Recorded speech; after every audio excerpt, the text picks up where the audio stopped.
first thing we're going to do is we're going to announce the winner of the Carrie Rydberg Award, which is an annual award to a public interest environmental attorney. And John will explain more about Carrie Rydberg. I'll keep it short, but Carrie Rydberg was one of those who exemplifies the highest ideals of people graduating from our law school and then going out to do public interest work, even if you can't find a job. Carrie didn't find a job. He created one, and he became a private public interest lawyer in the mid-1980s, graduated in '87, and tragically his life was cut short in an automobile accident. Professor Michael Axline decided that we really should commemorate the kind of people who take these steps to do the work even if nobody is paying you, and then figure it out afterwards. And that's what we've done. And so the Carrie Rydberg Award is in memory of him, but more importantly, in recognition of the fact that you need a lawyer and you need to support them, and nobody else is going to do it except you, the client, or maybe the federal government if we win. So the Carrie Rydberg Award is in honor particularly of private public interest lawyers. Marianne Dugan is such a public interest lawyer here in Eugene and a past recipient of the award, and she will explain who wins this year. Okay, so without further ado, I'm Marianne Dugan, and unrelated except probably ages ago in Ireland is Sharon Duggan. Duggan with 2 G's. I'm Dugan with 1 G. And Sharon is a private public interest lawyer in Oakland, California. She's been an attorney for going on 29 years. She is also the staff attorney for the Environmental Protection Information Center, whose name I think I just garbled. Let's see, EPIC. EPIC, what is your acronym? Sorry, my client. No, I got it right. Okay, good. And Sharon is the co-author of the Guide to California Forest Practices Act and Related Laws. She's had several stellar cases, mostly in the area of forestry and mostly in California. Most notably, efforts to protect the headwaters forests in Northern California. She also did a case involving Coco the gorilla, the sign language, the gorilla famous for learning sign language, stopping logging next to her home in Woodside, California, so she could try to mate. She also did work on protecting the tree Luna before Julia Butterfly Hill would descend. Yes. There's a whole lot of other things she's done, and I've been told I have very little time. I will say she was on the she was the chair of the legal committee for the trial lawyers for public justice in the case National Wildlife Federation versus Exxon Valdez. She's been on the California Rural Legal Assistance Board. She's on the Our Children's Trust Board of Directors. If I read her resume, it would take an hour. So I'm just going to have her come up and accept the award.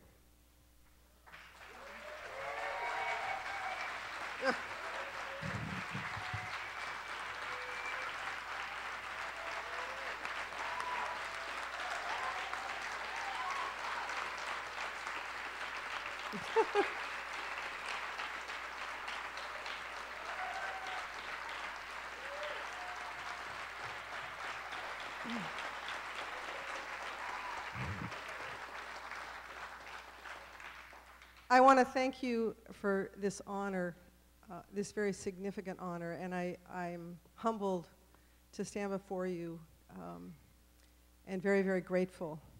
And I understand there's limited time, so I want to just say I had 3 little points that I wanted to share that have enabled me, I think, in my career to go forward, and maybe these will be inspiring to those of you who are becoming lawyers. Maybe they'll be inspiring to those of you who are lawyers, and most certainly maybe they'll be inspiring to those of you who, may think you're tired of being lawyers, but really should not be so tired.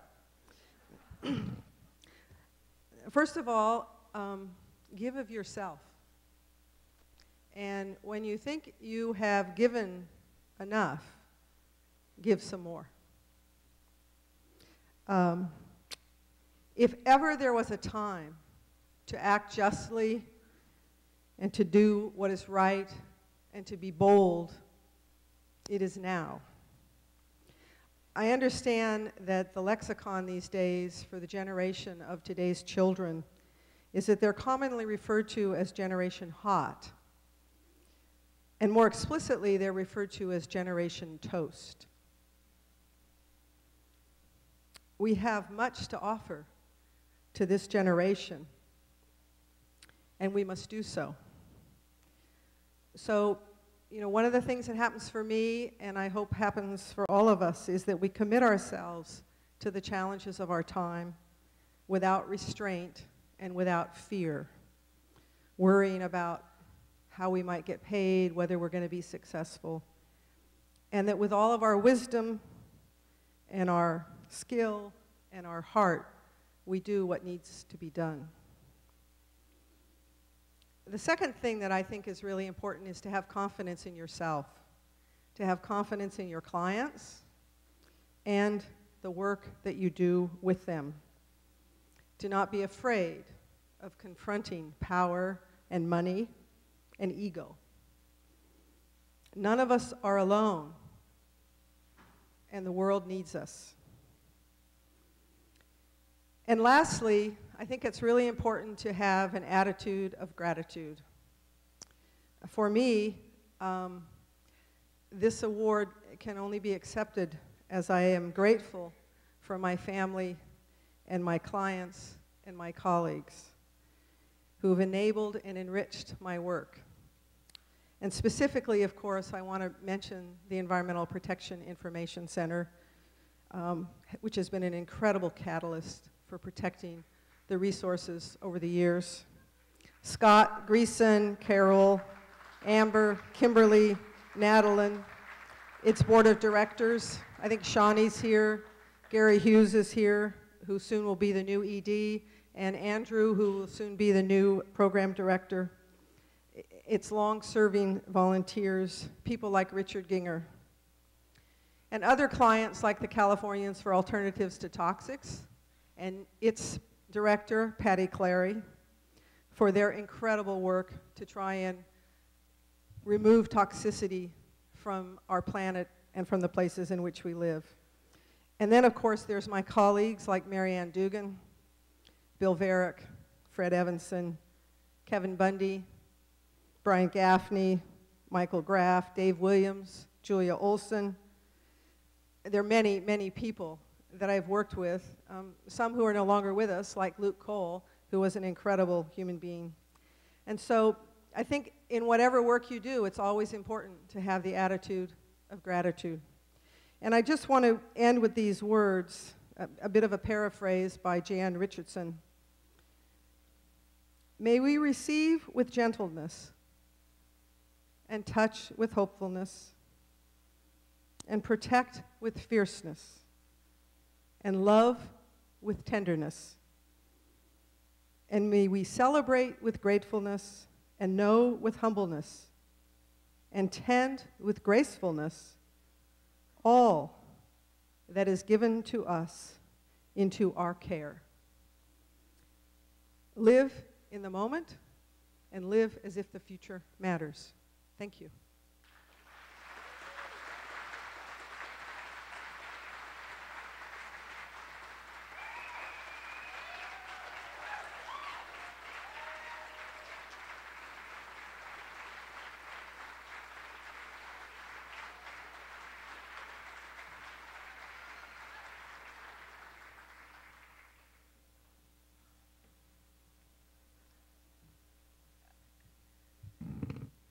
Thank you all for coming.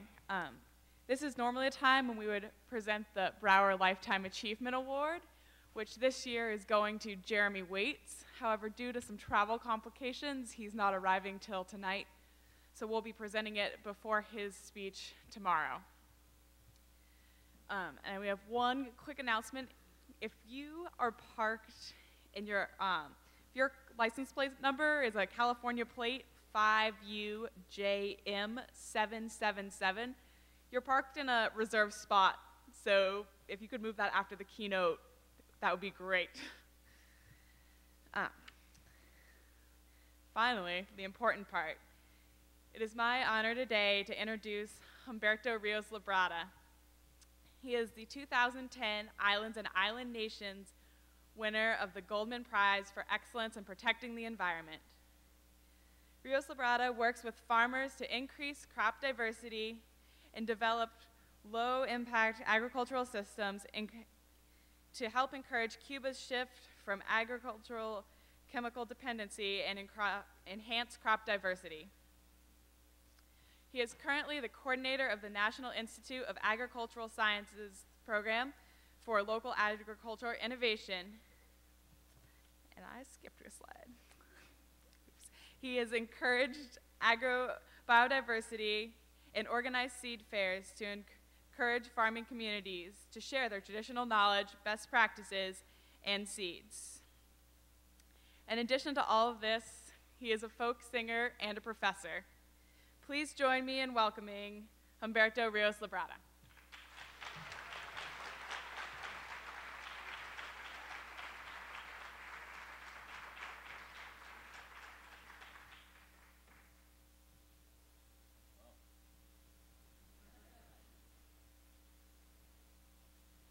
So I can tell you that, first of all, my excuse for my language. So Spanish is my mother language. English is a nephew or very far language of me. Yeah.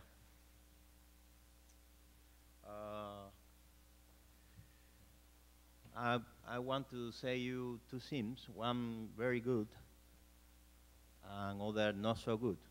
The first one,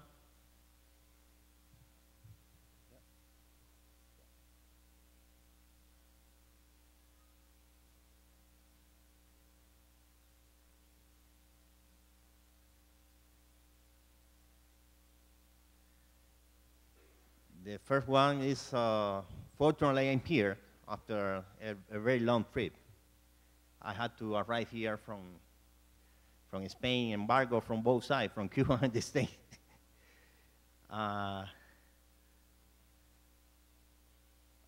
bad thing that I couldn't bring my tie. Sorry.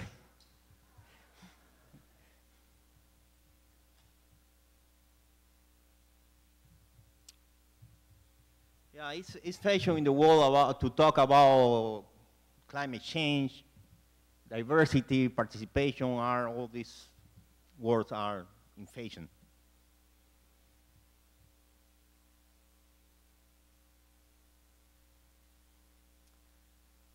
I want to talk about, I'm going to introduce you Mickey.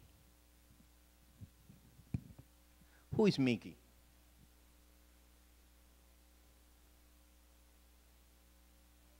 Mickey is one of the 11 million of Cuba living in the island.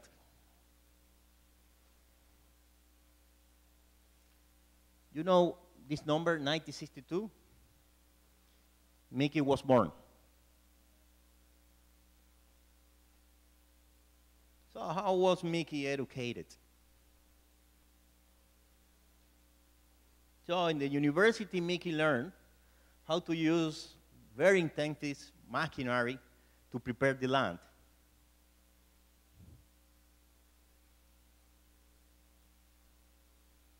Mickey learned in the university to produce food is very important, was very important to homogenize landscape, field, everything the same.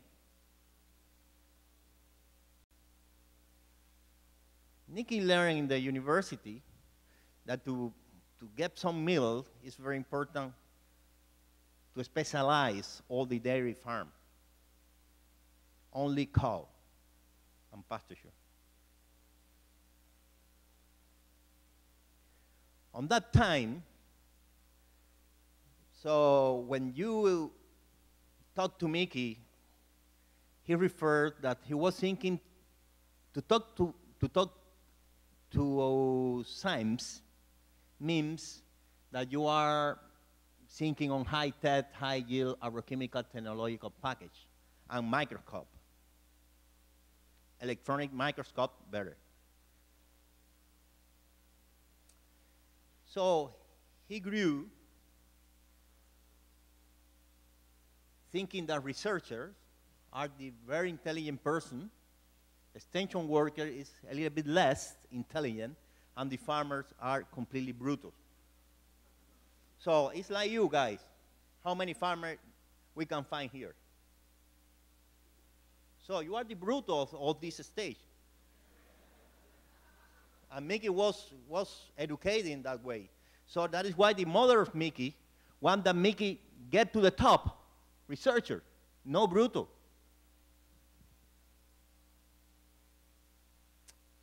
Mickey was educated that the word consumer, it doesn't exist anymore. Produce food for whom?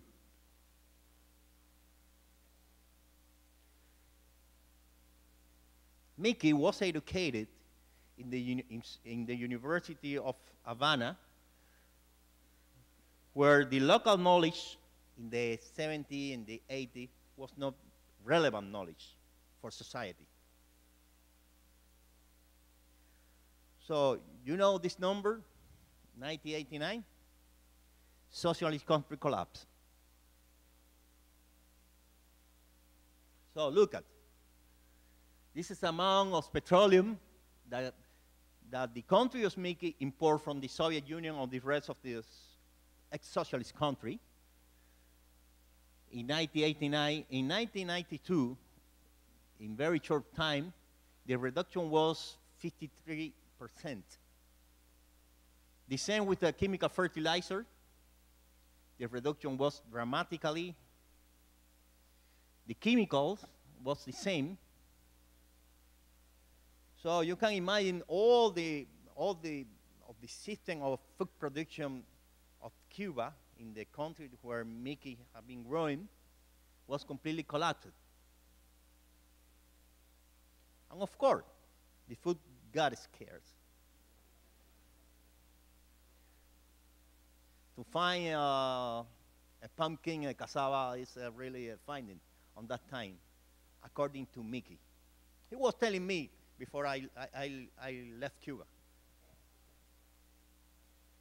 So the other thing, the Mickey salary dropped up to $3 American a month.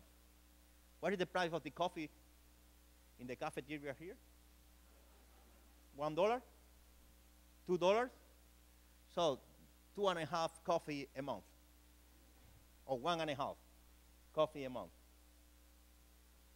So that is why Mickey had to play in the bar to get some tips to cover the family expense and to cover the PhD, because Mickey wanted to be a scientist overall.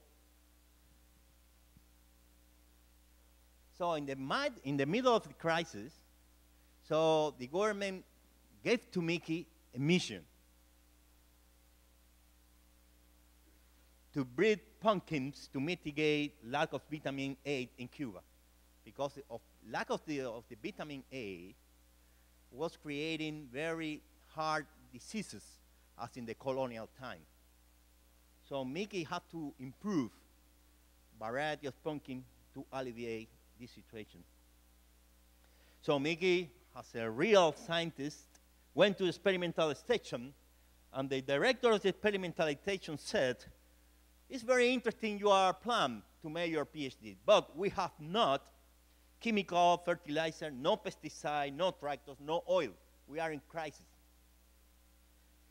So Mickey, a researcher, an intelligent guy, had to move to work with farmers. Working with farmers? A scientist working with farmers? With the brutal? So the Mickey scientist body was completely melting down. What frustration Mickey had. Even for the mother's Mickey, because the mother always want that his son just get the top position, and suddenly Mickey was in the bottom position. So are you crazy, Mickey?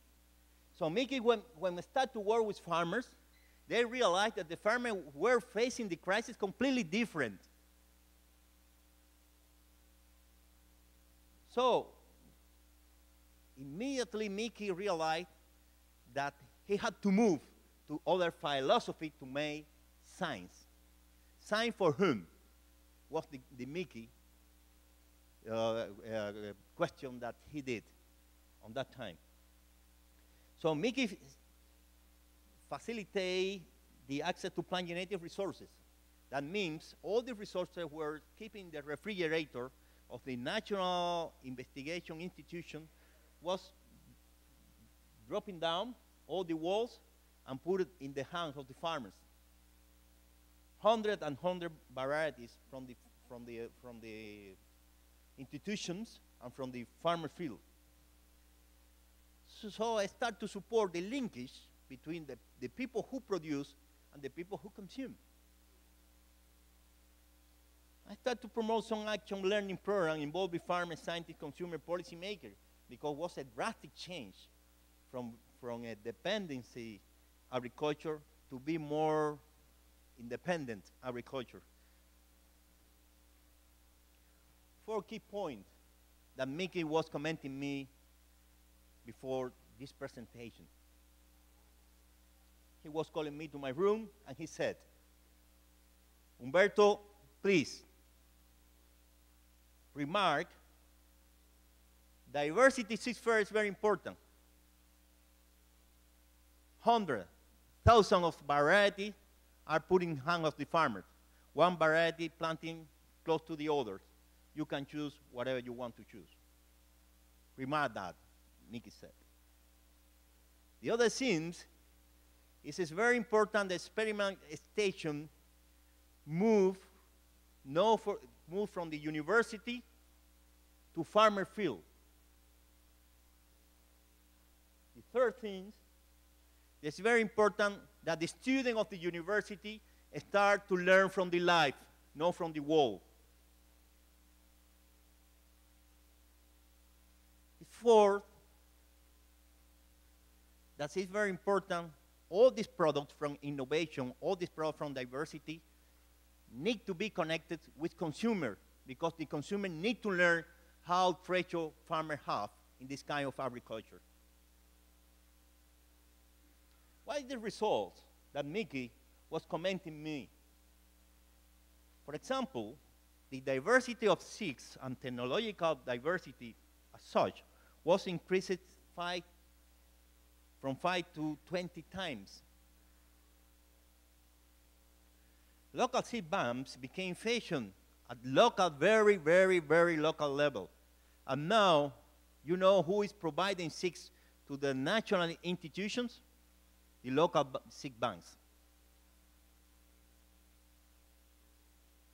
It's not the word from the yield. The farmers, according to Mickey, increased the yield on the basis of diversity, because so the farmers were able to try to make experiments and to identify what is the best technology for a small amount of a small piece of land that he had. It's not the worst with the money. The people get more money because the people are more efficient.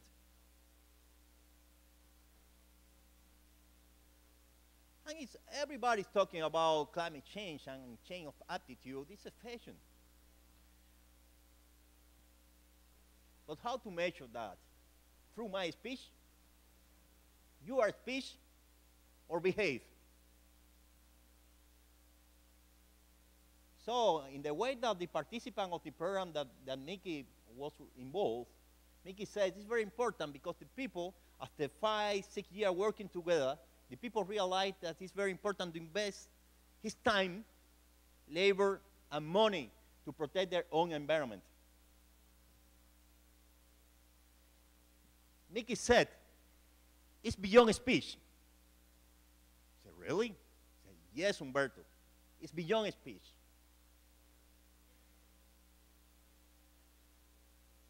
Another important result It was the official university curriculum towards more dynamic education to learn, not for the professor only, or of conventional professor, for farmers as a professor.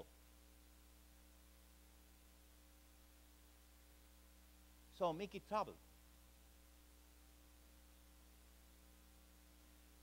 So Mickey discussed, well, he found farmers in Syria called Mohammed. And Mickey very curious to ask to Mohammed, why are you able to maintain 200 varieties of barley? Are you crazy? And Mohammed said, I don't understand you because you are speaking, I think, in Spanish. So I need a translator.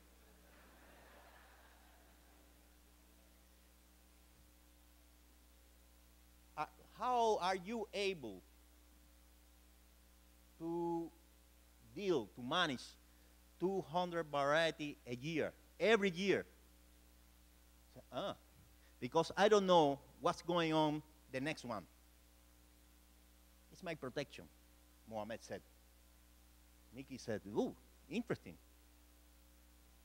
Mickey moved to China. And he found in China a farmer who improved corn variety as a researcher, and made a full researcher with protocol, with everything, getting a very good variety with very interesting adaptation in her zone. But the interesting thing that the scientist for this case was a co-breeder or co-improver of this corn variety, and he was happy as well. He moved to Brazil. I started to discuss with some Brazilian farmers, and the Brazilian farmers may look at this is variety that I improved. And this is a variety that I bought from Monsanto.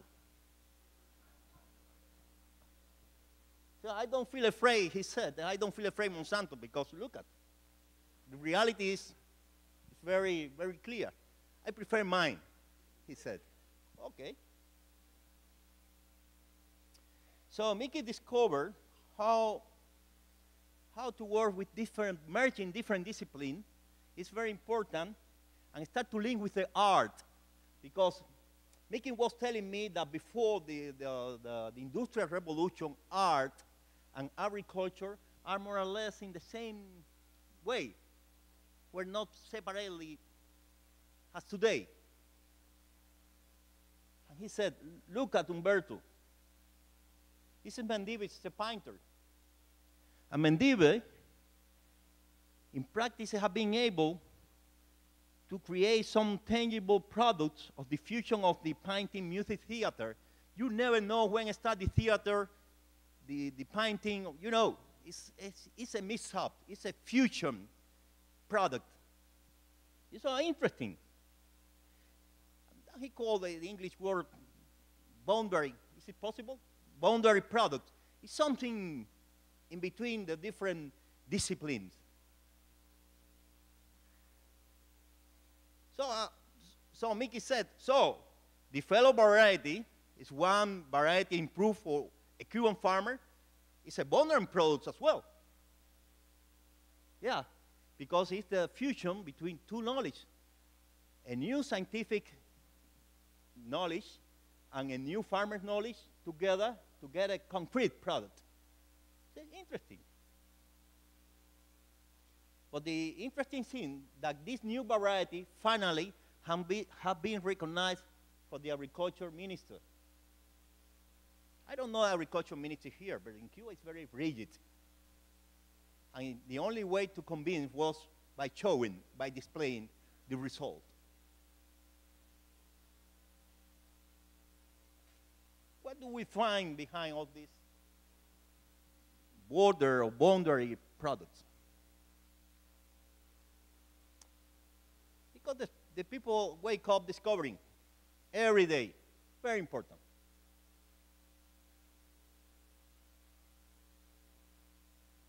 The farmers start to feel another recognition because in the practice they were the saviors of the food problem in Cuba. And the people get a little bit more income because they are more efficient. They produce more with less.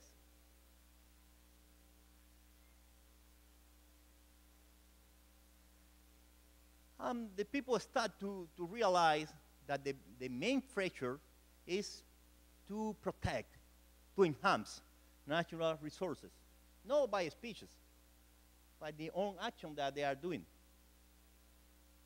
So this is a comparison. For example, this is a variety of pumpkin improved by a scientist.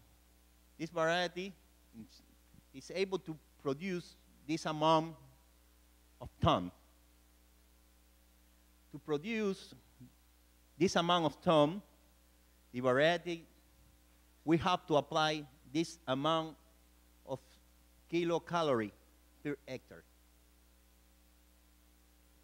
And for each hectare that the scientists plant from this variety, they lose money at the end of the day. However, when this variety is made by farmers in the decentralized way, they are able to get this amount of yield with this amount of energy, and they win money. Very simple. The energy.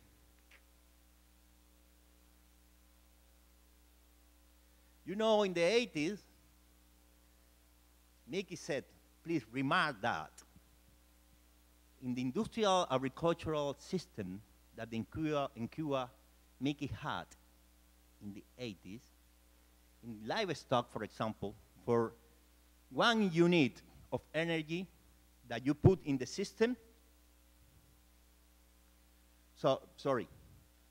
for every 6 units of energy, you obtain 1 unit of output. So 6 to 1 is on the other way around. That means that it don't make sense. All this energetical unit came from the Soviet Union. So Mickey said, I'm going to introduce you Fernandito. He's a young farmer in Matanza. He's planting all these crops.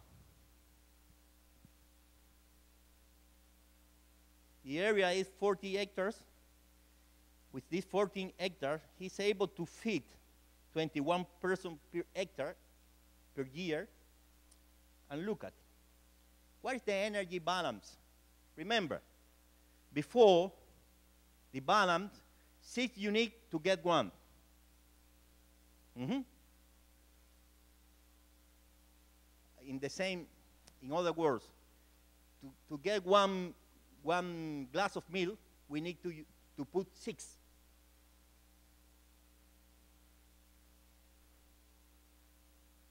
In that case, for 1 unit that he was able to put into Fernandito's system, he's able to generate 11. These are an RI country producing energy. I'm going to introduce you another case, Casimiro family. This is the farm of Casimiro. The area of Casimiro is 10 hectares. He's able to feed 34 persons per hectare per year. The energy balance, 30. For each unit that is able to put in the system, is able to generate 30 units more.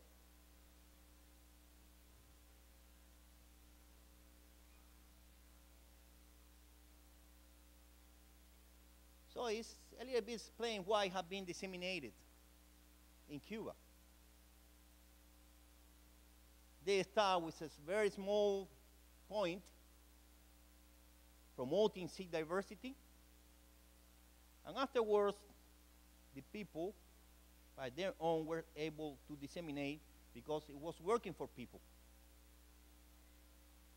But the interesting thing that the people organized after the people see the result, not before.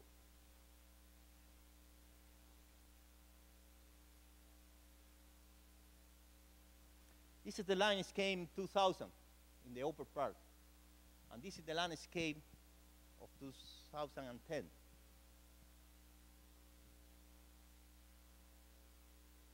So Mickey, by telephone, provide me some instructions.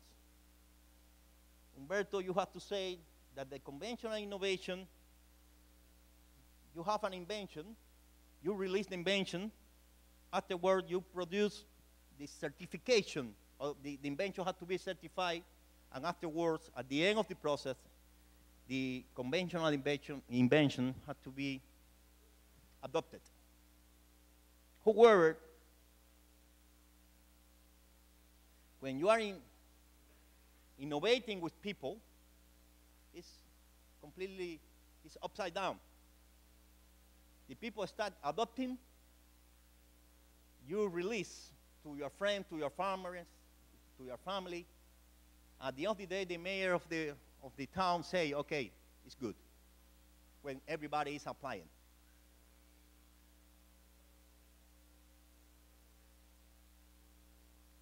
He said, Mickey said, Humberto, please, you will be speaking for university people.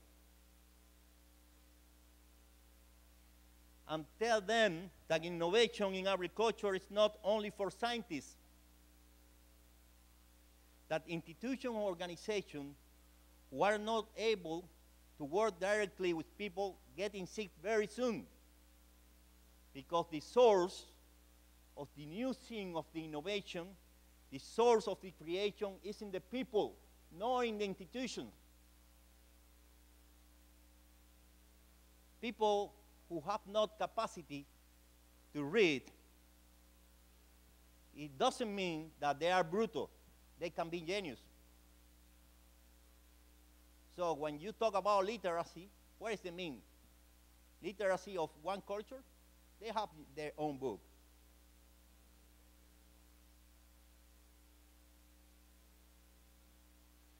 So decentralization and participation were in win-to-win philosophy. The other thing that farmers are able to make their own technological package. In one region, you can find a lot of technological alternatives.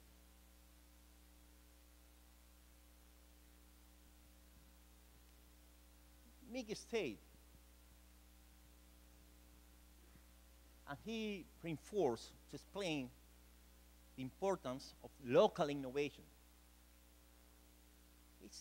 He's reinforced to talk to you, to pass from the speech to the action.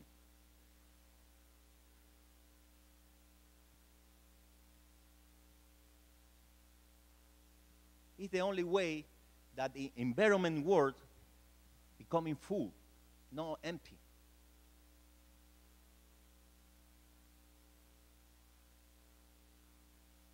He said that the way of teaching or learning in university need to be remade, because there are so many experience out of the world of the university. However, most of the programs are concentrated into the build, not outside the building.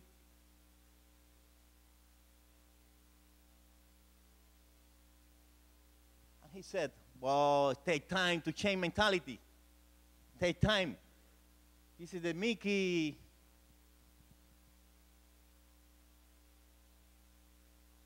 timeline. 20 years long. Starting in 1999. At the beginning was catalyzing with some person. Participatory resist improvement was the first idea to catalyze the reactions. Now, Mickey said, I'm over here. We are now in the in the hot point of political issues. How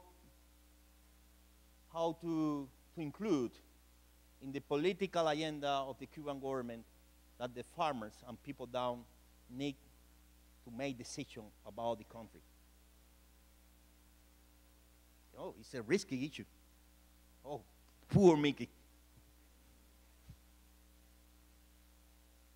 So this is the, Mickey said, he said, if you want to be consequent with your speech, you have to change your role.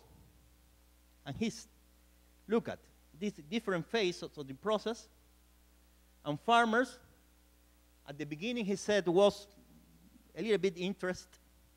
Afterward, they get some confidence. And nowadays, they are leader of the process. And Mickey was able to give the ownership to them. If you are not able to give the ownership, it's the same thing.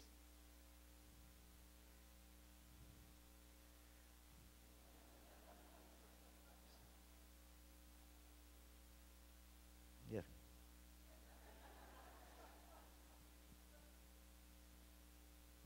I'm going to talk to you about organic farming. So for me, agrochemical is completely out of my speech. Even though in organic farming, a model without crisis. So this is the University of Havana, Oregon, who knows? In the top, creating new knowledge. And with a very interesting car with oil, they move to farmers cooperative, and everybody's happy. Oh, it's pumping, your cows, very diversified system. But what happened, and what happened to Mickey without oil? The first thing is that all connection with conventional organization are broken down. So the scientists are able only to work with 10 kilometers around the capacity to move in bicycle. So how many scientists and how many research institutions we need to cover the national demand? Imagine you here in Oregon, how many universities of Oregon have to be spread in all the province, the district, the state. So finally, farmers become the center of the solution.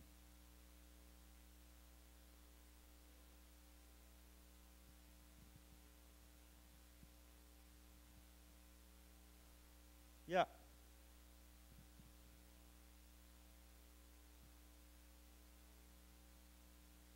Mickey said, one very bad thing that is happening in the university, you have different professors of different disciplines. But sometimes the culture or the artists are not in the K. Yeah, it's a little bit far. When the agriculture, for example, one of the origin of agriculture, or the origin of agriculture is very close to the art. The people start to sing in the way they are planting. Isn't it? It's true or not? So we can merge agri with culture and to combine both. Because when I read the newspaper, the people talk about agriculture, but it's agro techniques, not agriculture. I'm singing. Maybe I'm going to sing you now a little song that I composed with the license of Mickey. That is tell the history about, no, the other one. No, the other one. Why the Cubans eat more rice than Chinese? It's because black people from Africa fall in love from the Chinese living in Cuba. It's the history.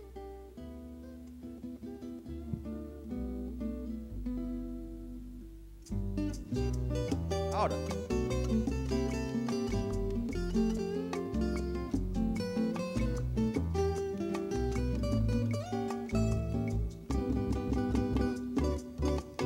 Con minero ripiera, con mujer cualquiera, con mi son montuno, cha cha cha. Con mi linda muchacha, con mi cocha prechocha, con mi puchunguita, cha cha cha. Un negrito de mi Cuba, muerto de amor por ochín. Esa chinita rosera que quiere vivir feliz. Con mi linda muchacha, con mi cocha prechocha, con mi puchunguita, cha cha cha. Con minero ripiera, con mujer cualquiera, con mi son montuno, cha cha cha. Los frijoles se entremezclan con arroz de la sabana y juegan entre el fanguito con mi música cubana. Con minero ripiera, con mujer cualquiera, con mi son montuno, cha cha cha. Con mi linda muchacha, con mi cocha prechocha, con mi puchunguita, cha cha cha. Mira cómo tú me tienes, acarameladito, acarameladito, mi china. Mira cómo tú me tienes, acarameladito, acarameladito, mi china. Mira cómo tú me tienes, que soy un mar de nervio por tu beso de arroz. Mira cómo tú me tienes, que no arreglo mi sin tu boca. Mira cómo tú me tienes, acarameladito, comiendo arroz con palito. Mira cómo tú me tienes, entre rico saque y mi rico roncito. Mira cómo tú me tienes, ya tengo un jabao chinadito. Mira cómo tú me tienes, entre rico saque y mi rico roncito. Mira cómo tú me tienes, apurado estoy, apurado, arroz con fanguito. Mira cómo tú me tienes, ay chinita guaquira, guaquira guantanamera. Con minero ripiera, con mujer cualquiera, con mi son montuno, cha cha cha.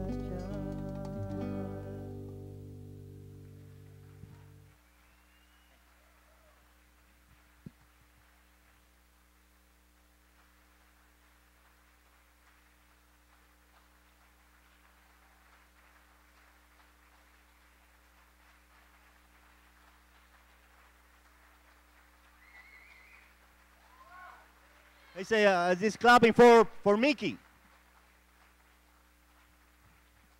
I'm going to tell him how you're clapping, you are doing.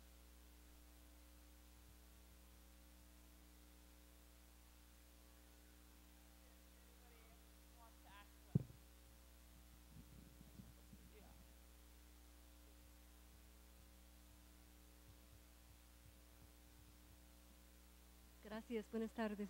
Hi, gracias. Oh, Yeah. finally, Spanish. I used to live in Costa Rica, and I really miss a root vegetable that grows there called, they call it arracache, and I think it's called Peruvian carrot. Do you grow arracache in Cuba? In Costa Rica, it's called arracache. No, you don't. Okay. Well, I think it's one of the best root vegetables, much better than potatoes, and I think it would be a great export crop to the United States if you get it going. Thanks. If you have seed, I'm a pirate. Okay. I'm bringing seed from one place to other.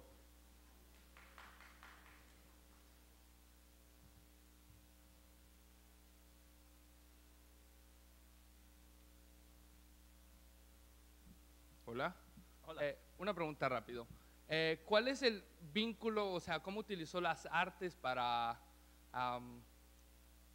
transmitir el mensaje de agricultura? So, how did you use the arts to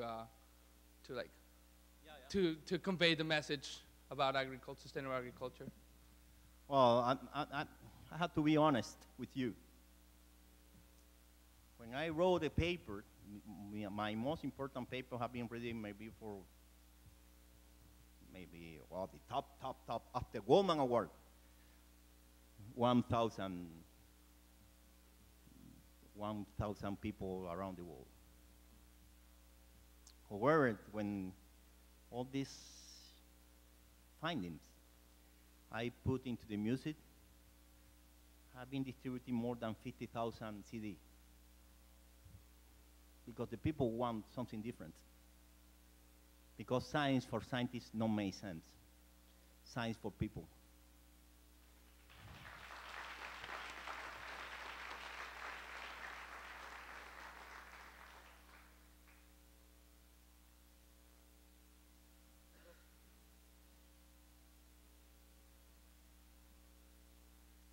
Hello. I was wondering if in Cuba, the young farmers would like to stay on the farms, or do they move off the land? I think in the U.S., often young people try to move away from farms. Yeah, it's a very interesting question. Very interesting. Well, in the 80s, not only the young people, even the old people moved from the farm to the cities. After the crisis, the people have been returning to the farm.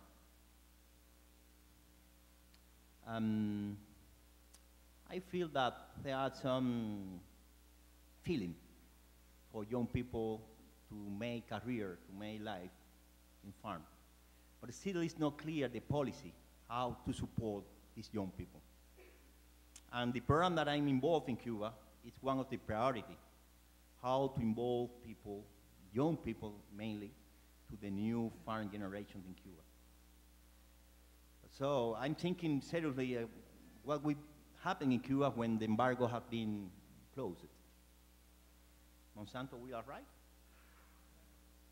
Cuba could become a very organic distributor, food distributors and producer for the United States. Something in between. I think the young generation is very important to involve in this process because there will be the maker decision in the next 10 years in Cuba.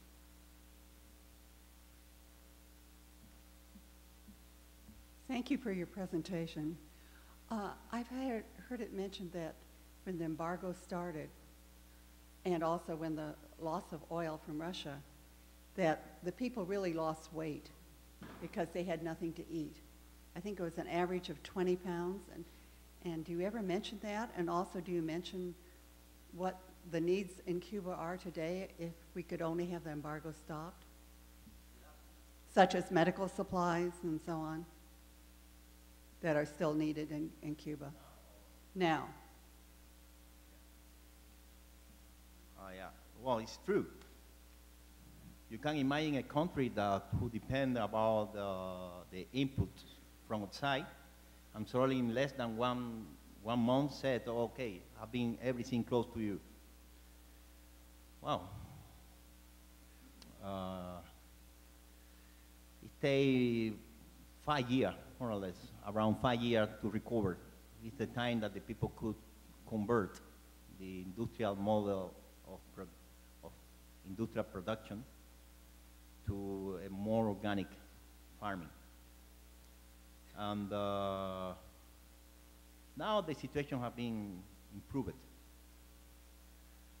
But I feel that sometimes some policymakers still thinking to return back to the industrial model.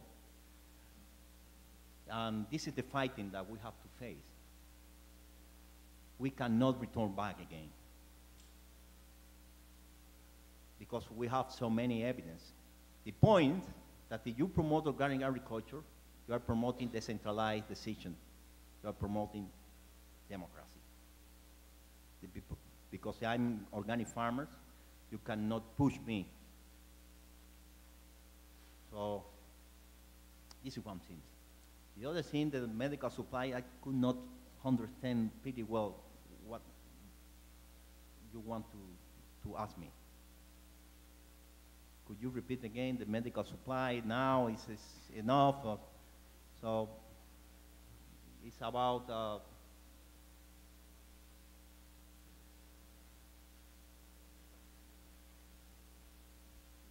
the question actually was how much does Cuba need in medical supply, and I wanted to mention that Cuba supplies medicine to the rest of the world and doctors, and they have the highest coverage in healthcare anywhere in the world. Yeah, it's true.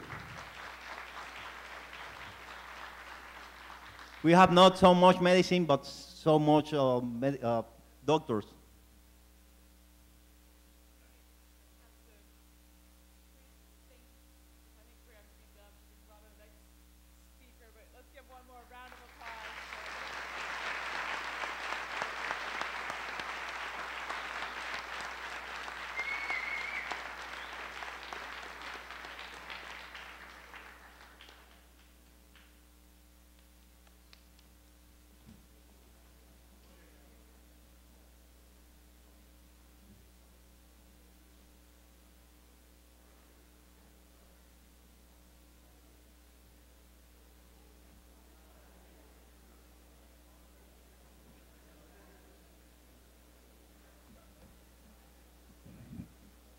Okay. Our next speaker is Dr. Carl Safina. Safina's childhood by the sea led him into scientific studies of seabirds and fish. He earned a PhD in ecology from Rutgers University. During his research and life as a fisherman, he noticed rapid declines in marine life, which motivated him to become a voice for restoring abundant life in the oceans. Dr. Safina has worked to put ocean fish conservation issues into the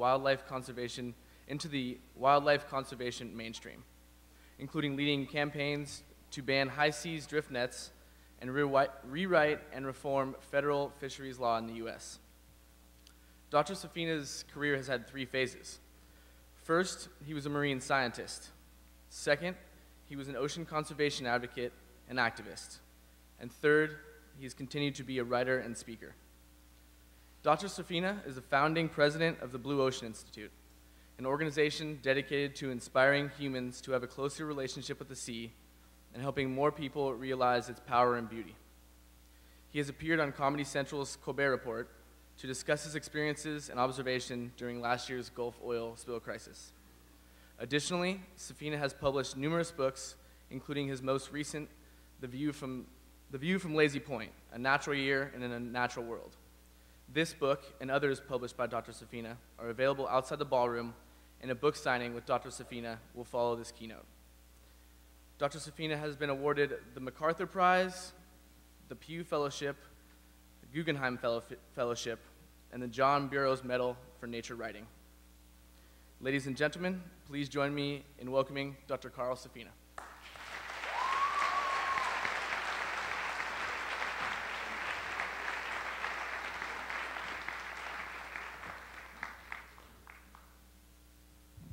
Hello, everybody.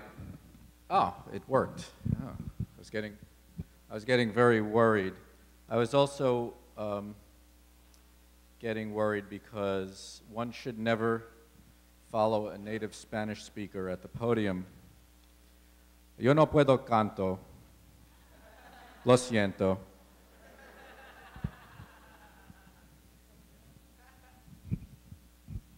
Okay, so today we're going to take a little trip around the world. And we're also going to stay home a lot. Actually, I think I'll take this out again. I'm going to talk to you a lot about some of the themes that are in my most recent book, The View from Lazy Point, A Natural Year in an Unnatural World. This is literally the view from Lazy Point. Lazy Point is a real place. It's a place that I live. It's on the eastern end of Long Island. And it's a place of natural rhythms of various kinds, seasonal rhythms, changing moods, and just a little bit of extra magic that makes it partly a place and partly a state of mind. And a little bit of whimsy, thanks to my neighbors. Now, before we take this trip throughout the year and throughout the world, I want to tell you a little bit about me. I am basically a guy who likes to go fishing, and I've always been basically a guy who has liked to go fishing. And as I always say, I had a bit of a problem going by the time I got to be in my mid-teens, and that problem will be familiar to all of you, and that is that I seem to be growing up. And the challenge was that I didn't really want to grow up because most of the adults that I saw didn't seem to be too happy about the fact that they were growing up and what they were doing for a living. So my first strategic challenge was to avoid growing up, to figure out a strategy, a successful strategy for avoiding growing up. And I found it. It's called graduate school. I told you you would all be familiar with this. In graduate school, I studied not the law that you study here, but different kinds of law, ecological laws, laws of nature. Mainly, I studied how seabirds found the fish that they eat and how the larger fish that chase those fish to the surface both facilitate and compete with the seabirds. And so from those turns, I got not only plenty of fish to eat, a PhD, a career, an understanding of how much the ocean was changing, but I also got the introduction to this book, The View from Lazy Point. So I'd like to read you a little bit about this that goes along with my relationship with terns. I slide a fishing rod into my kayak as birds begin gathering over our bay. They know what's coming, and so do I. On many summer afternoons, packs of surfacing bluefish chase up small fish, drawing excited flocks of diving terns. As it has been for millennia, so it is this very moment. Contrary to all the gloom in the news, the future is by no means doomed. I'm continually struck by how much beauty and vitality the world still holds. But beauty and vitality isn't the whole story either.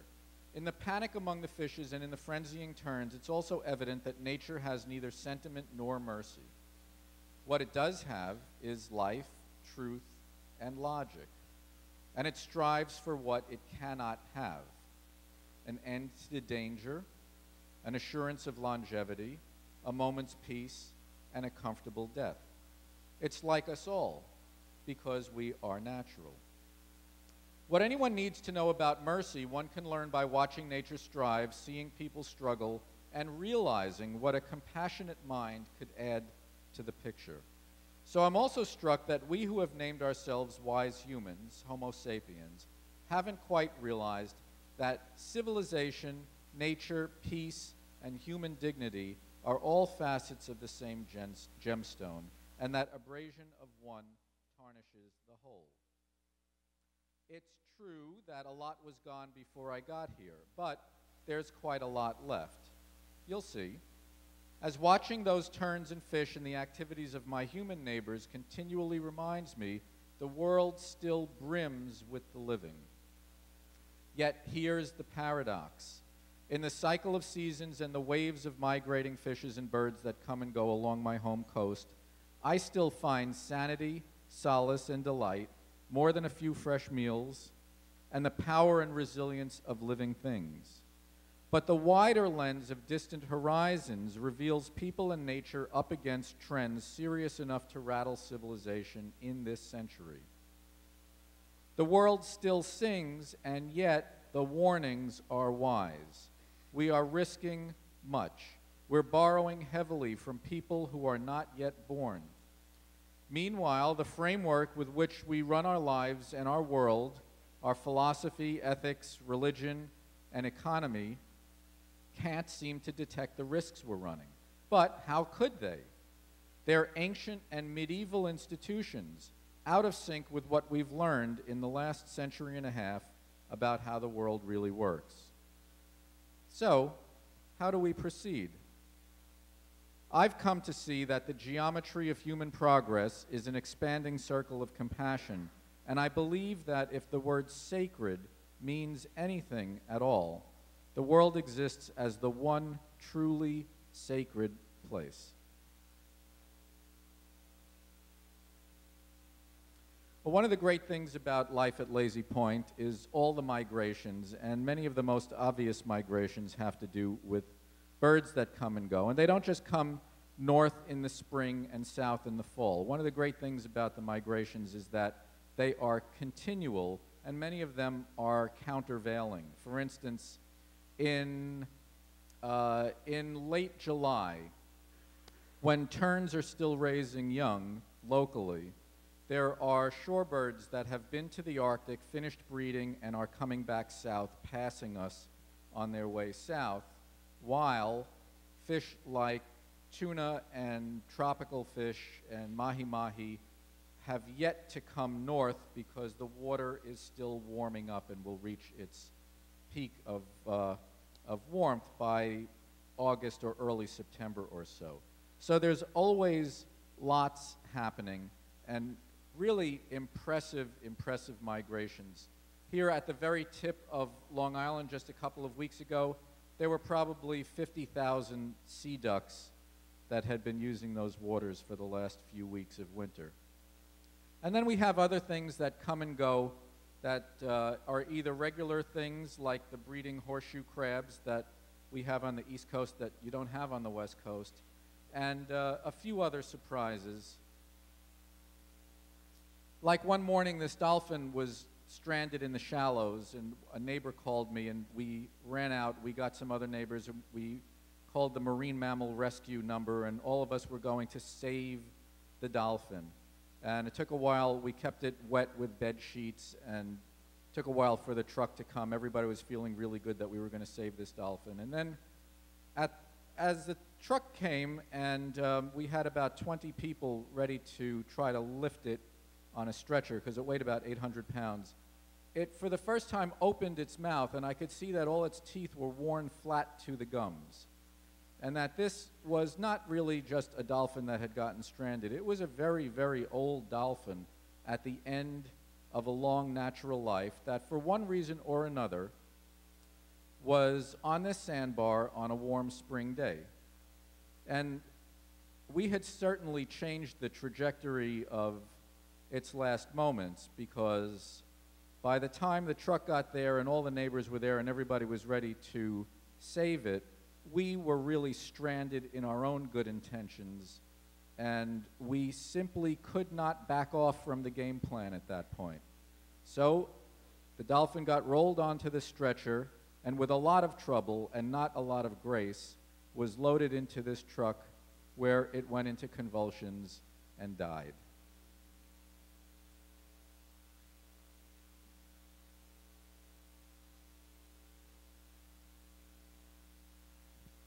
In addition to all of those local things that get pretty personal at times, I also traveled to the Arctic, Antarctica, and across about half the tropics, which really helped to set my perspective about how the world is changing and what those changes mean for wildlife and for people.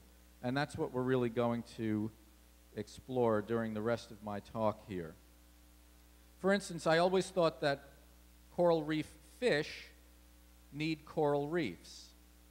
But what I never understood until traveling on these journeys is that coral reefs need coral reef fish too. So for instance, one of the things that's happening throughout a lot of the tropics, and especially the reefs of the Caribbean, is that they are becoming seaweed gardens, not coral reefs. And as the seaweed grows, the corals die. Now, why is the seaweed growing? Well, there are a few reasons, but one of them is that these fish graze seaweed.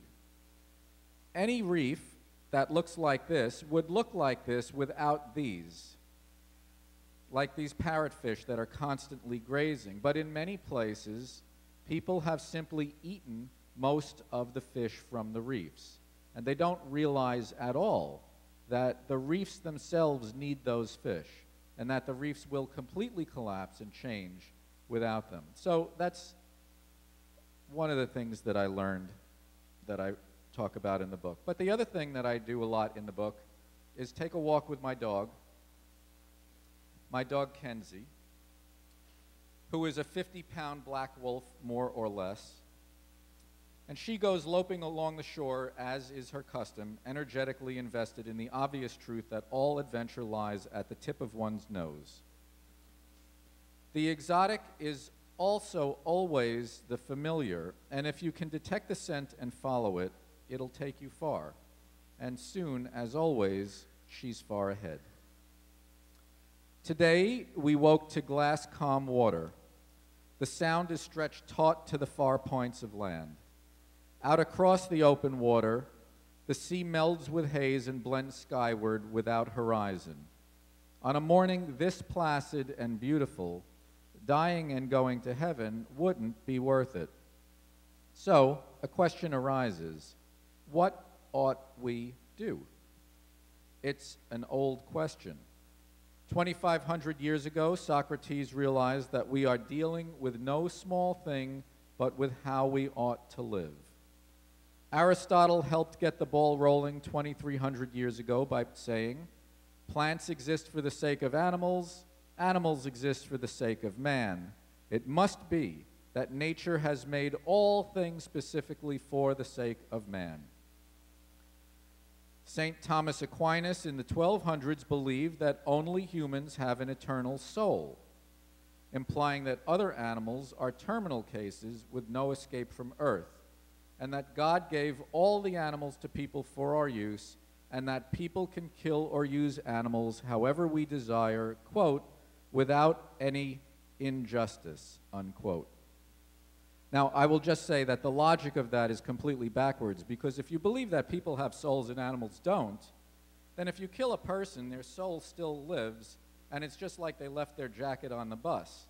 But if you kill an animal with no soul, you take absolutely everything it has, right? But he wasn't asking the animals what they thought of his logic. The world is made for man, not man for the world, said Francis Bacon around 1600. René Descartes in the 1600s believed that animals lack consciousness and could be treated without concern for their well-being. He declared men the lords and possessors of nature. Immanuel Kant in the 1700s believed that each moral being has the right at all times to be treated respectfully as an equally free and rational being, but that only rational beings are moral beings and only humans are rational beings. To Sigmund Freud, quote, the principal task of civilization, its actual rationale, is to defend us against nature. These thinkers drew a chalk circle around humanity and erected a firewall between us and the rest of creation. They may sound arrogant now, but their time was not our time. The world, so far as they knew it, didn't need our sympathy. That humans might ever acquire power to harm the world could scarcely have crossed their minds. Charles Darwin's great incendiary insight blasted a crater through the philosopher's firewall between humans and nature, with his realization that all the world is kin. He wrote, "There is grandeur in this view of life, with its several powers having been originally breathed by the Creator into a few forms or into one, and that while this planet has gone cycling on, from so simple a beginning, endless forms, most beautiful and most wonderful, have been and are being evolved." Darwin's insights blurred the lines and blended borders, placing us on a continuum of lineage and time in an organic tree of life. Again, here was a genius realizing that we're not the center of the circle and pushing the borders outward. Aldo Leopold marked this wider perimeter of kinship with his softly stated revolution, the land ethic. In his own words, the land ethic simply enlarges the boundaries of the human community to include soils, waters, plants, and animals. But here is the revolution. Quote, A land ethic changes the role of Homo sapiens from conqueror of the land community to plain member and citizen of it. In all the history of philosophy and ethical thought, no one had ever quite come out and said that we are part of the world. Imagine that.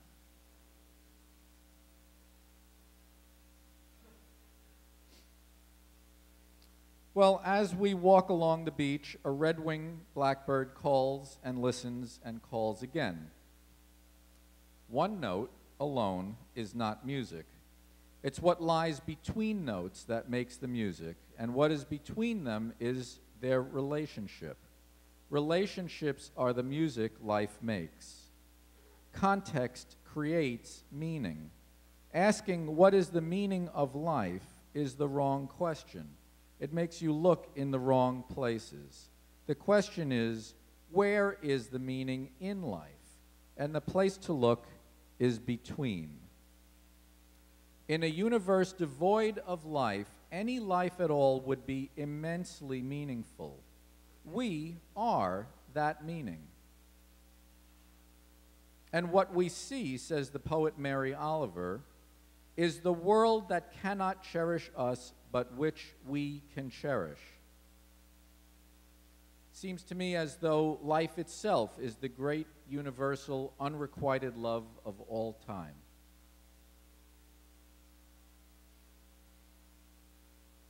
Now, I mentioned to you that I'm mainly a person who likes to go fishing, and as I saw my fishing seem to deteriorate over time, I wondered what the heck was going on, and I started to investigate what was happening in the ocean, and it was really shocking to me the rate at which we were removing what lives in the sea. Fishing is designed to take what lives in the sea out of the sea, and it does a very good job of it. For instance, in this picture, there are 20 tons of a fish called orange roughy in one pull of this net. How many people here remember seeing orange roughy on a menu? How many people under 30 remember seeing orange roughy on a menu? It went from maybe a couple dozen to 0. And that's because we ate them all. They take 30 years to start breeding, and there's nothing in the ocean that can eat them 20 tons at a bite. So they could not withstand that pressure, and we lost them. Another thing in fishing is that people discard a lot of what they catch. Can anybody guess what this guy is fishing for? Shrimp, right. There's a shrimp right there. They got 2. This is, believe it or not, the cleanest shrimp fishery in the world because they're required to have large mesh ahead of the small mesh at the end of the net so that a lot of the fish can get out. But after they put all the fish on the deck, they take the shrimp and put them in the baskets, and then they take all the fish and just sweep them overboard. And at that point, they are all dead. If that's not charming enough, the other thing that is frequently done, especially in the tropics, is fishing with just absolutely destructive methods like blowing up the reef to get the fish from the reef, or poisoning the reef to get the fish from the reef. One has to wonder about this wise human we keep hearing so much about. So over the course of my lifetime, the picture in the ocean is that there were virtually 0 crashed or or overfished stocks of fish in the world. Now about 2/3 of the fish stocks in the world are crashed or overfished, and basically none are underexploited because we have gone everywhere. And when we take what we see in the net, we take the next generation also. This is an animal called a spiny dogfish, and it's actually giving birth in this gill net. They stay pregnant longer than any other animals in the world, about 2 years. Only elephants rival that gestation. So I'm not against using nature. As I said, I like to go fishing, but I am against demolishing the world.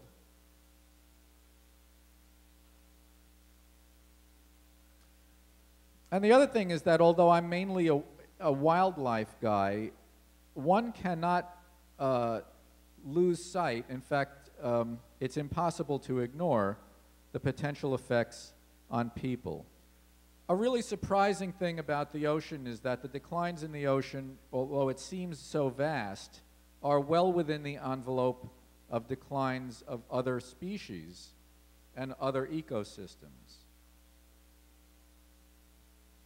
It turns out that every time the sun allows a plant to make a cell, chances are about 4 out of 10 that that cell will get either eaten by a person or be fed to an animal that will get eaten by a person.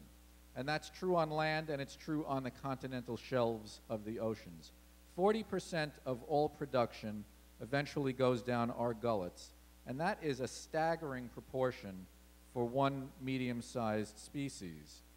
It redefines the idea of dominion, and we dominate. Now, we are expected to grow to 9 billion people by sometime in the middle of this century. That's 2 more Chinas. We would have to expand agriculture onto a lot of new land, but that means using a lot more fresh water, and freshwater supplies are shrinking and groundwater is sinking. So since there cannot be any more production other than what plants make and what animals and us take, then continuous growth for the next few decades starts to look like a shaky prospect. The changes that we have caused with population and technology combined are big. Population growth adds about 70 million people to the world every year, twice as many as live in California. Meanwhile, populations of fish, amphibians, mammals, reptiles, and birds have declined about 30% worldwide since 1970. Species are going extinct faster, 1,000 times faster than the geologically recent average. And the last extinction event this severe is the one that snuffed out the dinosaurs.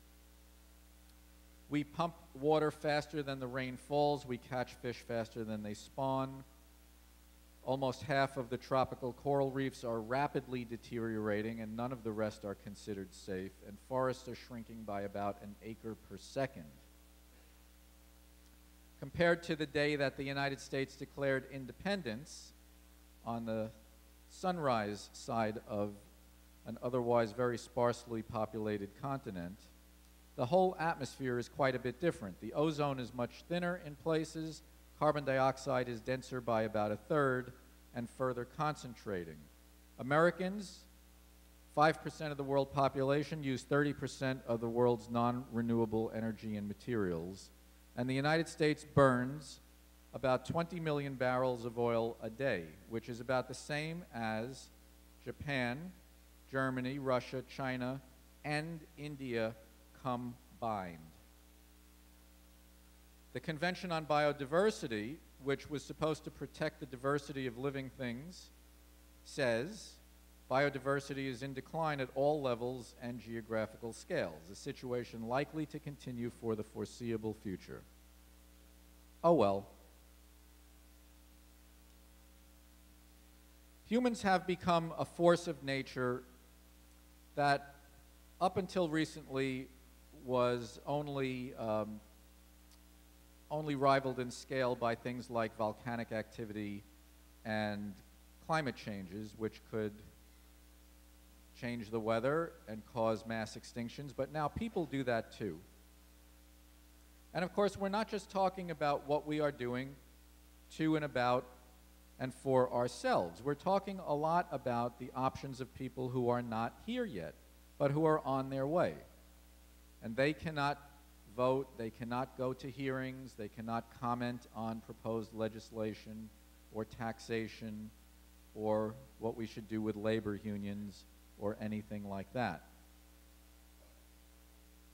So we have these declines, but why is it that we don't seem to understand that there are dangers? And I think that it's because these philosophies, these medieval institutions like the kind of capitalism and accounting that we have right now that was set down in writing in the 1300s that says that the main assets of banks are other people's debts.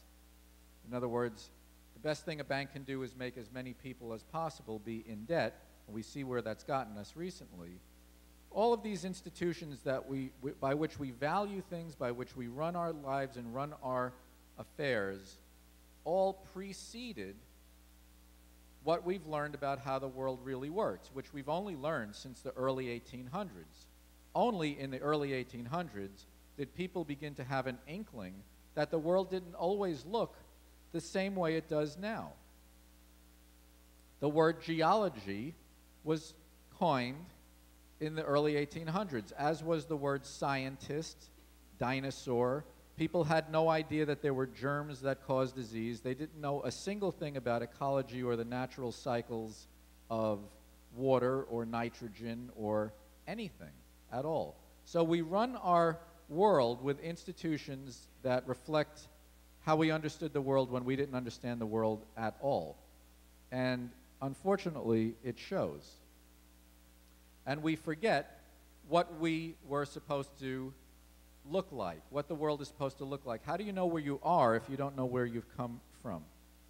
So one of the things I've been doing for quite a while now, for about 15 years, is writing a series of books trying to talk about how the world is changing and what those changes mean for wildlife and for people. And my first book, Song for the Blue Ocean, took me to a number of places, including, quite notably, the Pacific Northwest here, where I understood for the first time what was happening to salmon, how salmon needed forests and rivers, and what we were doing to forests and rivers and salmon. I often like to hitch rides on giant animals. I sort of have a bit of a weakness for gigantic animals, including things like this leatherback turtle, which somebody said, and I think it might be true, is the largest animal in the world that you can walk right up to without getting attacked.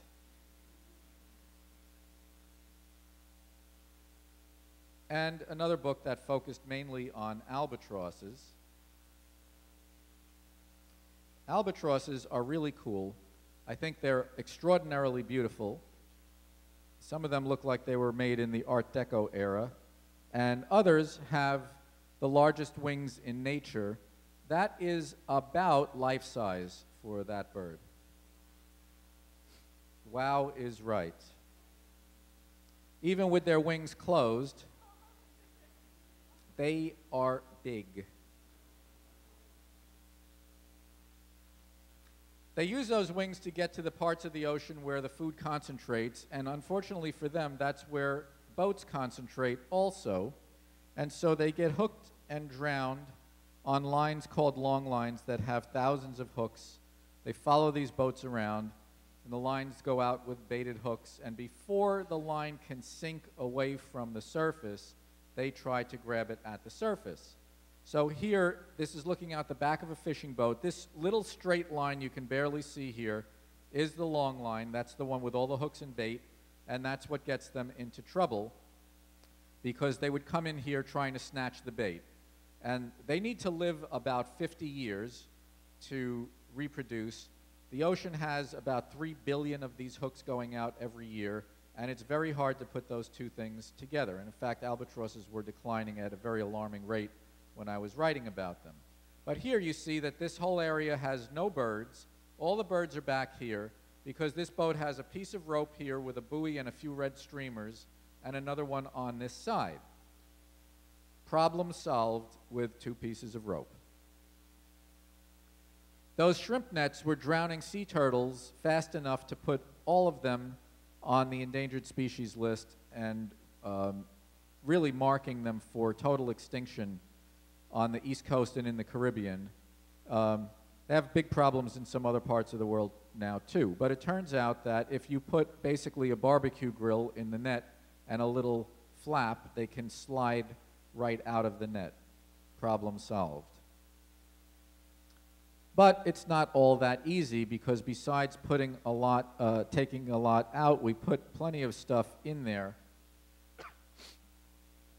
And it leads to all kinds of problems. And what goes around comes around. So these are American citizens who live on the Arctic Circle in Alaska, and they're also top predators. They still eat seals a lot. This woman has a modern kitchen, and she's cutting up some whale blubber for lunch. But they didn't make the problems that are contaminating their food, their bodies, and their milk. Now, if you look at the world, if you look out at the ocean, drive to the coast, look out at the ocean, look up at the sky seems vast and endless. The ocean seems deep and endless. It turns out, though, that if you take all the water out of the ocean and you roll it into one drop, that's all the water in the ocean. And if you take the entire atmosphere in one bubble, that's it. So what we really live on is a hard marble of rock that has a partial coating of wetness on it and a little wisp of gas around it. And we do affect the atmosphere and the ocean quite a lot. Now we have this other big problem, which is the entire heat balance of the world is changing a lot, and the carbon dioxide from all the oil, not that we spill, but that we collect and burn, that carbon dioxide doesn't dissipate, it doesn't get dispersed, it just concentrates more and more and more. And it changes the heat balance of the planet, mainly, unfortunately, first at the poles. So people in the temperate zones, like where everybody in the US lives, says, there's no problem, it snowed. And we did have, this winter where I live on the East Coast, we had quite a wintry winter this year. But the polar systems are melting and the tropics are heating. There are various problems associated with that. Penguins, seals, and whales in Antarctica eat mostly these little krill, and these little krill have to live about 7 years to do their whole life cycle. For the first 3 years or so, they make a living by grazing algae from the underside of ice. And as the ice shrinks 10% or so, they lose 10% of their food, and there's 10% less for everybody else. Already, penguins are not surviving as well from the time that they first enter the water as little juveniles to the time that they come back to breed. Their survival rate is declining a lot because their food is getting much patchier. In the tropics, where you think that heating would be okay because it's warm there anyway, it turns out it's getting too hot for coral reefs.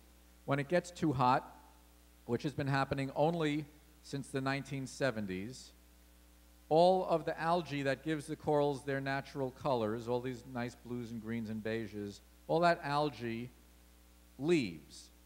And what you're left with is just the coral. The coral at this point is still alive, but the problem is that all that algae makes the sugar that feeds the coral. So if the algae stays out too long because the water stays warm too long, the coral dies, and it has done so over some very large areas of the tropics. And when the reefs collapse, they cannot do anything for people. The other thing that that carbon dioxide does, which it would do even if it had no effect at all on the heat balance of the planet, is it is lowering the pH and making the oceans more acidic. This is not a problem for people in the future, although it'll be a much worse problem in the future. But already, low pH is killing commercial oyster larvae on this coast. The normal pH of seawater is 8.1. If you take it down to 7.7, sea urchin larvae get deformed and die. And baby clams, instead of growing over the course of 3 days, they dissolve. And sometime within this century, at the rate that we're going, the ocean will start dissolving the coral reefs of the world. Already, the low pH is causing corals to grow slower and be thinner and more brittle. This problem also, this is the cover of a Scientific American article I was a co-author of. This problem also will affect probably everything in the ocean that has blood, because the blood needs to be a certain pH for all the chemistry to work right. and the animal will have to keep constantly using energy to keep adjusting the pH, and that energy can only come out of its energy budget, which has to also cover growth, its immune system, and reproduction. Many people have heard about the problem with polar bears in the north, and that polar bears need ice to hunt because they wait at the breathing holes of ringed seals, and if they have no ice to hunt on, they can't hunt. That might, you would think, make the seals happy, but the seals then have no place to give birth either. And although everybody's heard of polar bears, practically no one has heard of all these other animals that are as doomed as polar bears if the ice shrinks away from them. Or these other animals that also need ice. This is the mayor of that Eskimo town I talked about on the Arctic Circle. He's showing us a row of houses, 16 houses that were recently demolished by a storm, because it used to be that in the fall, the ocean would freeze. They live on a barrier beach. This is the ocean, this is the bay, and the mainland is back up here. The ocean would freeze, and then they would get these ferocious winter storms with a lot of wind, but the frozen ocean would armor the land. The ocean no longer freezes, and the land is washing away. So they have about, at this rate, they lose about 50 feet of land in some storms. And they have about 10 years left. So what are they going to do? Well, they want to move 10 miles inland, right across the bay, to a place that everybody says is their traditional hunting ground. No one else lives there, and they can have it as far as everybody is concerned. But they have a little problem. To move 600 people, rebuild the houses, rebuild the school, build an airstrip and a power station, they need about $120 million. And they have no idea, even though they didn't cause any of these problems, they have no idea where they're going to get that money from. So there are several 100 million people around the world living just a few feet above sea level in low-lying coastal areas whose freshwater wells are already getting inundated with seawater. And the question is, if 600 Americans cannot move 10 miles to uncontested land, what is going to happen when people in a place like Bangladesh have to move a few miles inland? And how are we and the rest of the world going to stay out of all the conflict that will start erupting as everything destabilizes? Even in the tropics, these people rely on ice from the polar regions. Starting about 15 years ago, the tide began coming up into their backyard twice a month, every time the moon is new or full. And I had dinner with them with tropical reef fish swimming around my ankles. This woman's taro crop, she's about 80 years old. Her living depends on her taro crop. Her taro crop is ruined because there's now salt water coming in with the tide. We have a lot of options in this country, and a lot of people don't.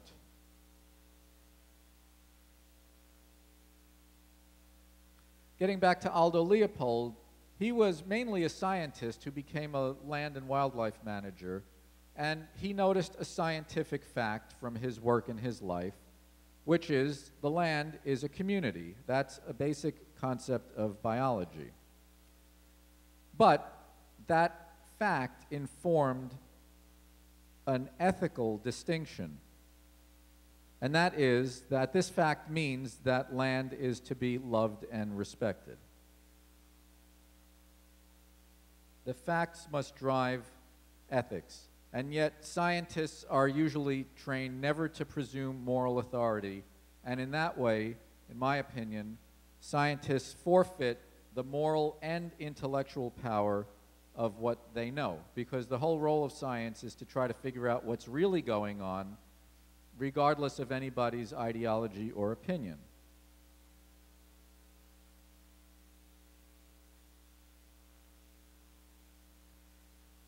Getting back to my friends, the albatrosses, for a moment, I want to tell you a few things that they have taught me. They've taught me that we are not the only creatures in the world that care for each other. They have taught me that we are not the only creatures in the world who care for our children. This is the actual track of an actual satellite-tracked transmitted albatross. This is the entire North Pacific Ocean. So Russia, the Aleutian Islands, Alaska, Canada, we're about here somewhere. Here's San Francisco. Here's Hawaii. And northwest of Hawaii are a group of tiny islands that go for about 1,000 miles. They're separated by several hundred miles. And this albatross, who I named Amelia, went on a trip for almost a month, March 16th to April 14th, to get food for a chick that was waiting in the nest. Her mate was doing the same thing, so the chick would be waiting on average 2 weeks. She goes straight to the edge of these two massive bodies of water, the subantarctic front and the warm central Pacific. And here she starts looking for food in that front. Her track goes around and around. She's got food there. She finds more food here. She finds a lot of food here for a few hundred miles, then comes back along the front and just makes a right turn and goes way over 1,000 miles back to an island that's half a mile wide. And I can't help always pointing out that she returns on April 14th. These islands are owned by the United States, and I think it's clear that she needed to do her taxes. So she comes back and she feeds this chick, and she does not lounge around for a few days, get her nails done, or anything like that. She feeds it for about 10 or 12 minutes, gives it about 1/3 of its body weight, and then she leaves and just goes straight back to the north, out of sight. Now, these birds live out in the very middle of the biggest ocean in the world, far, far away from most people, but not our garbage. In fact, there's more garbage out there with them than there is where we live. And as much as I love albatrosses, they have a nasty habit of eating plastic. They also eat those floating pumice stones from the volcanoes in Hawaii that have the air in them. And I think that's because fish lay their eggs on hard floating things. And I've seen fish eggs stuck to fragments of floating net that an albatross brought back and had wrapped around its bill, for instance. And I think there are gooseneck barnacles on these things as well that they can digest and then just spit out the hard part. But plastic doesn't work that way. You can't just spit out a lot of this plastic. So this one is, after coming back from what might be a 9,000-mile, 1-month trip to give its chick a meal, the meal includes the screw top from a plastic jar. This albatross was probably about 6 months old, just ready to fly, and it died, and it was packed with cigarette lighters.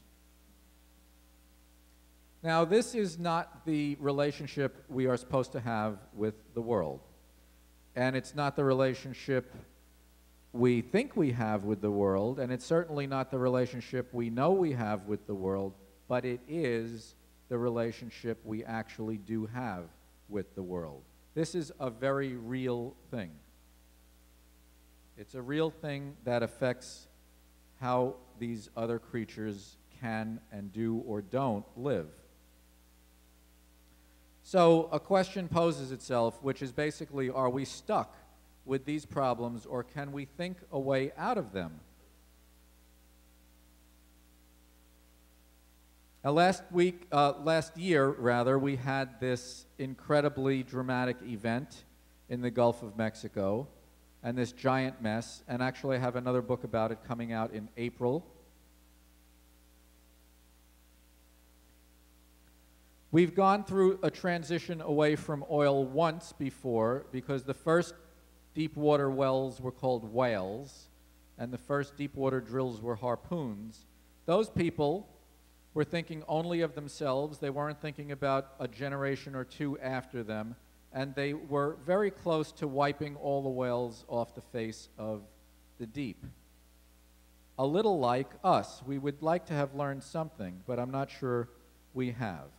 Now we hear that we cannot transition away from fossil fuels, from oil and coal, because oil and coal are simply to cheap and clean eternal energy that actually runs the whole planet, like sunlight and the power of tides and the heat of the earth and the wind, these energies that run the whole planet eternally, these free energies are too expensive.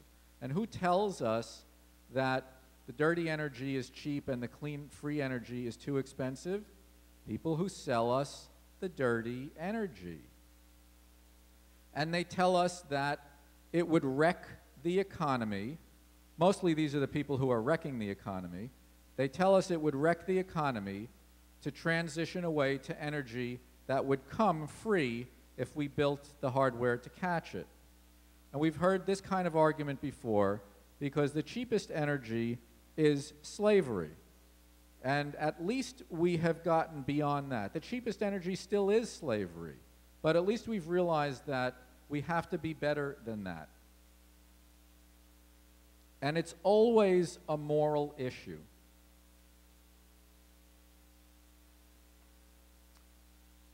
All right, I'm going to start wrapping up here. I'd like to read you one more passage here. Charles Darwin, always insightful, recognized that quote, the simplest reason would tell each individual that he ought to extend his social instincts and sympathies to the men of all nations and races, our sympathies becoming more tender and more widely diffused until they are extended to all sentient beings. You can see the origins of human traits in the behavior of other animals, in their drive to survive, their passion to defend and reproduce, their curiosity, and even, among a few, glimmers of caring.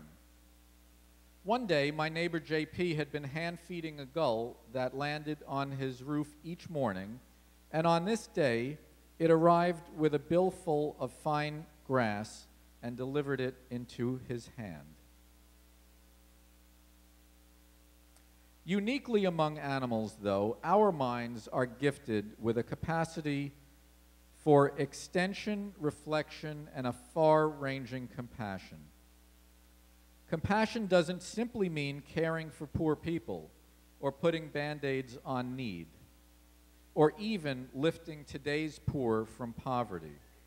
It seeks to remedy the sources of suffering. It means we require clear, peaceful ways of providing what the world can bear and knowing when enough is too much. In part, it means realizing that far fewer people would mean far less suffering, and the easiest route to fewer people is teaching girls to read and write.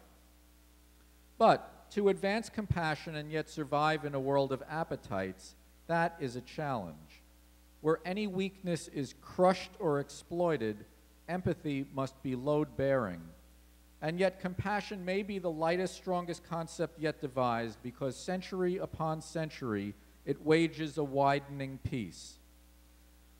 The compass of compassion asks not what is good for me, but what is good. Not what is best for me, but what is best. Not what is right for me, but what is right. Not how much can we take, but how much ought we leave and how much might we give. Not what is practical, but what is moral. With each action, we decide whether to sow the grapes of wrath or the seeds of peace. The compass of compassion suggests that very few things, each simple, are needed. We shouldn't hate people for the group they were born into, or because they hold conflicting beliefs about things that cannot be seen or measured. We cannot take infinitely more from or infinitely add more people to a finite planet, and we can't run civilization on energy that diminishes the world while living in a world run with self-renewing energy. If we can get those simple things under control, I think we could be okay. But simple doesn't mean easy. And yet, more than ever in history, we can now understand what's needed.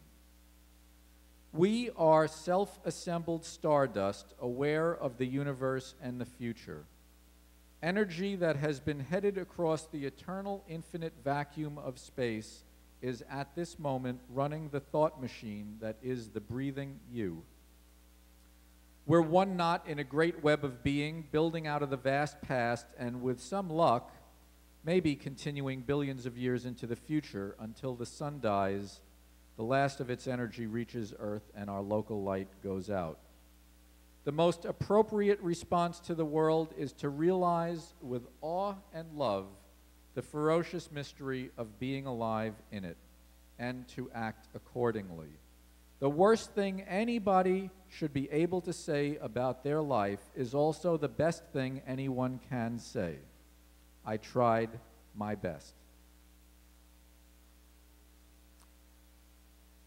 So one thing that I learned at the very, very end of all of this traveling and all of this thinking and all of this stuff that I was able to see, one of the last thoughts that I really understood is that nature and human dignity require each other.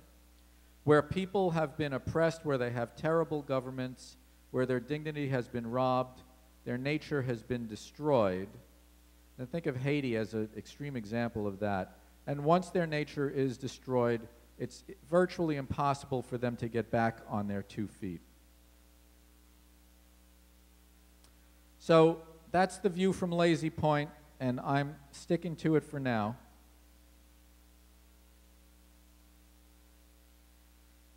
And that's what I came to tell you about. So thank you very, very much for all your time and attention. Thank you.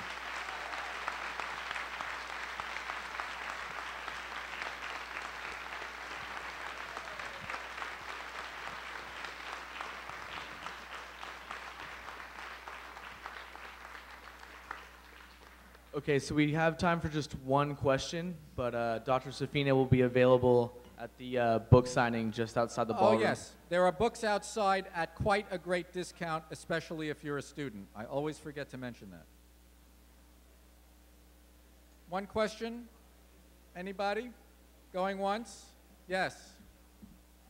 Can you make any comments about claiming the term that Thomas Berry gave us of the emerging ecozoic? I couldn't hear what you just said.